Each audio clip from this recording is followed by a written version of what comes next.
Everyone, welcome back to channel. इस video में हम बात करने वाले आपके 22 अप्रैल के सेकंड शिफ्ट की डिफिकल्टी लेवल के ऊपर कि पेपर कैसा आया था, क्या डिफिकल्ट था, क्या आसान था, ओवरऑल मार्क्स वर्सेस परसेंटाइल आपका कैसे वेरी करेगा, सारी चीजों के ऊपर बात करेंगे। तो प्लीज वीडियो को अंत तक देखना, बीच बीच में स्किप मत करना, ठीक है। तो स्टार्ट करते हैं वीडियो को। उससे पहले कमेंट सेक्शन में आप मुझे बताओ कि आप कितना स्कोर एक्सपेक्ट कर रहे हो आज, ठीक है। आपका 200 मार्क्स का पेपर था, 200 में से आपको कितना स्कोर आ सकता है, एक्सपेक्टेड स्कोर बताओ, ठीक है। और उससे पहले चैनल को सब्सक्राइब कर लेना, तभी आपका कमेंट दिख पाएगा। ओके, सो आज के डिफिकल्टी लेवल के ऊपर बात करते हैं, लेकिन उससे पहले एक कुछ स्क्रीनशॉट्स देख लो, ठीक है। सेम टू सेम क्वेश्चंस आए हैं, बायोलॉजी के ऑलमोस्ट सेम क्वेश्चंस आए, केमिस्ट्री के ऑलमोस्ट सेम क्वेश्चन आए, फिजिक्स के बच्चे बोल रहे थे कि भैया वैल्यू चेंज थी लेकिन सेम पैटर्न था, ठीक है। तो आपको मॉक टेस्ट जरूर लगा लेना है, एज इट इज क्वेश्चन आ रहे हैं, आप अभी आपके पास प्रूफ भी है, ठीक है। ये सारे स्क्रीनशॉट आपको व्हाट्सएप ग्रुप में मैं फॉरवर्ड कर दूंगा बाद में, ठीक है। लेकिन आपको अभी यकीन करना होगा, जो बाद के बच्चे स्पेशली फॉर पीसीएम स्टूडेंट, अभी आपको सतर्क हो जाओ, लग जाओ काम को, ठीक है। कहां से क्वेश्चन आने वाले ये समझ गया अभी आपको, ठीक है। वही क्वेश्चन को आपको बार बार रिवाइज करना है, आपको उनकी मेथड समझनी है। देखो फिजिक्स में अभी क्वेश्चन चेंज हो गए मतलब क्या, वैल्यू चेंज हुई। अगर आपको मेथड पता है तो आप उस क्वेश्चन को सॉल्व करके आओगे, है कि नहीं। अभी बात करते हैं आज की डिफिकल्टी लेवल के ऊपर। अगर फिजिक्स की बात करूं तो फिजिक्स आज का डिफिकल्ट आया था, ठीक है। फिजिक्स सेकंड शिफ्ट का डिफिकल्ट आया था, बहुत सारे लोग बोल रहे हैं आसान आया था, ठीक है। लेकिन मैंने 100 स्टूडेंट का सर्वे किया, 100 में से 78 स्टूडेंट ने बोला है कि फिजिक्स डिफिकल्ट था, ठीक है। तो ये 78 बहुत बड़ा नंबर है, तो फिजिक्स आपका डिफिकल्ट कैटेगरी में आज मैं डालना चाहूंगा, ठीक है। अगर मैं बात करूं, देखो मैं मेरे मन से तो मेरे लिए तो सारे आसान है, या फिर मेरे लिए तो सारे डिफिकल्ट है ना। बायो मुझे पता नहीं है ना, तो बायो मेरे लिए तो डिफिकल्ट है, तो मैं ये बोलूंगा कि बायो का पेपर सबसे डिफिकल्ट आया नहीं। कि मैं किसके हिसाब से आपको ये एनालिसिस दूंगा, मैं आपको बच्चों के हिसाब से एनालिसिस दूंगा कि बच्चों को कैसा गया पेपर, है कि नहीं। तो उसी के हिसाब से आपकी डिफिकल्टी लेवल सेट होती है। अगर मैं केमिस्ट्री की बात करूं तो केमिस्ट्री का पेपर आपका इजी टू मॉडरेट था, ठीक है। सॉरी, केमिस्ट्री का आपका मॉडरेट टू डिफिकल्ट था, ठीक है। तो आप मॉडरेट कंसीडर कर सकते हो केमिस्ट्री के पेपर को, और आपका बायोलॉजी का पेपर आपका इजी टू मॉडरेट था।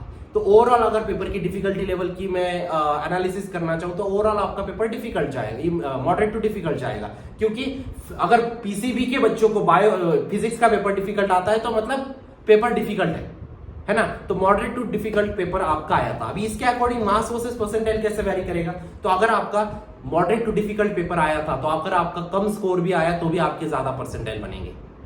बहुत सारे बच्चों को ये चीज समझी नहीं होगी कि कैसे है। अगर आपकी शिफ्ट आसान रहती है तो आपके ज्यादा मार्क्स में भी आपके कम परसेंटाइल बनते हैं, ये चीज को आपको ध्यान में रखना होगा, ठीक है। और अगर आपकी शिफ्ट डिफिकल्ट रही है तो आपके कम मार्क्स में भी आपके ज्यादा परसेंटाइल बनते हैं, इस चीज को आपको ध्यान रखना है। क्लियर बात है, मार्क्स वर्सेस परसेंटाइल का आपको क्लियर कट आइडिया आ गया, ठीक है। तो अगर मैं ऑन एन एवरेज बात करूं तो अगर आपके 100 मार्क्स आते तो आपके 95 टू 96 परसेंटाइल बनने चाहिए 100 मार्क्स के ऊपर, उसी की रेंज में, ठीक है। मैं एग्जैक्ट हर एक चीज के ऊपर नहीं जाऊंगा क्योंकि मार्क्स वर्सेस परसेंटाइल की वीडियो ऑलरेडी अपलोड कर चुका हूं मैं, ओके। अब मार्क्स वर्सेस परसेंटाइल की बात खत्म, पेपर की डिफिकल्टी लेवल आपको समझ गई।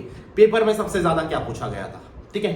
फिजिक्स की बात करूं, इलेक्ट्रिसिटी बहुत ज्यादा पूछा गया था, ठीक है। इलेक्ट्रिसिटी में आपका इलेक्ट्रोस्टैटिक भी हो गया, करंट इलेक्ट्रिसिटी भी हो गया, ठीक है। मैग्नेटिज्म आपका कम पूछा गया था, लेकिन इलेक्ट्रिसिटी आपका ज्यादा पूछा गया था।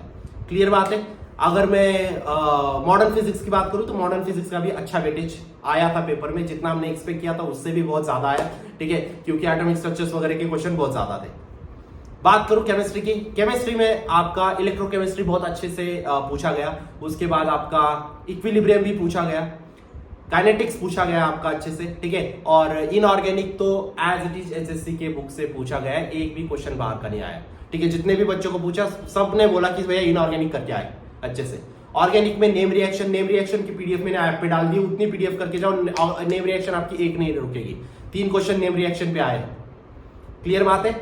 बात करूं बायोलॉजी की, बायोलॉजी का मुझे ज्यादा आइडिया नहीं है, लेकिन रिप्रोडक्शन से अच्छे खासे क्वेश्चंस बने हैं, ऐसा मुझे सुनने में आया है। क्लियर बात है।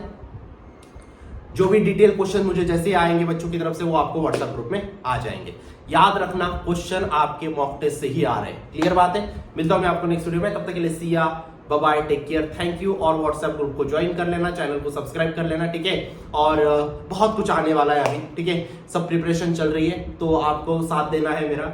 मैम आपके लिए वीडियोस बना रही है हमेशा, ठीक है। मॉर्निंग का वीडियो मैम का आता है, शाम का वीडियो मेरा आता है, ठीक है। यही पैटर्न में चलेंगे और बेस्ट कॉलेज में एडमिशन दिला के रहूंगा, ठीक है। मिलता हूं मैं आपको नेक्स्ट वीडियो में, तब तक के लिए see ya bye bye, take care, thank you.